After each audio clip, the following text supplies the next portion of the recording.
din. Oh, tatlo. Kaso yung iba nag-change ng mind, so nila yung tinaas nila ang kamay. Oh. Eh, di ka man president. Sinong nag-nominate sa'yo na president? Siguro si Aidan. Si Aidan ang vice president. Ay, si Aiden ang vice At si president. Darius, siya ang... Heart? Ba't heart? Siya yung ano yun ulit? Yung... Secretary? Secretary. Oh. Anong ginagawa mo as a president? Apo. Pag wala daw si teacher, binabantay ko daw sila. Oh. Kaso pag wala si teacher at ako pa ang president, sinabi ni Ariana ako naman daw maging teacher. Eh hindi naman eh. Hindi naman ako nagjo-joke. Si Jillian, ano siya? Bakit pag teacher ba nag-joke? Si Oh. Jillian, hindi naman siya kasama sa mga presidents. But nagsasaway siya, but lagi naman tumatayo. Eh, ikaw, ano ka sa inyo?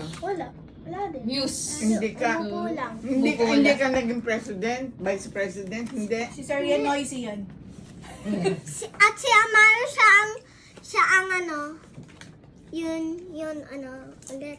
Eh, hindi ba Bakit kaya ikaw ang pinik ng mga schoolmates mo na Siguro yung mama lang ikaw sa'yo. yung maging president? Eh, kasi po, every time pag nahuhulog ang crayons nila, pinapick up ko at minsan-minsan pag nahuhulog na ng water bottle nila, pinabigay ko agad sa kanila at pagkatapos ganito, tinutulungan mo sila kaagad? water bottle mo gano'n? Hindi, pag yung water bottle nila nahulog at nakita ko, kinunin ko, pagkatapos ko, nilagay ko sa table nila. Pag wala yung classmates mo at saka na nahulog. Pakatas yun.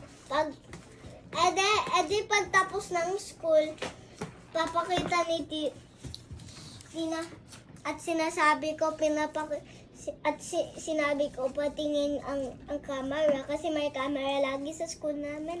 Ah, nakikita ng Ah, so teacher. mabait ka sa school.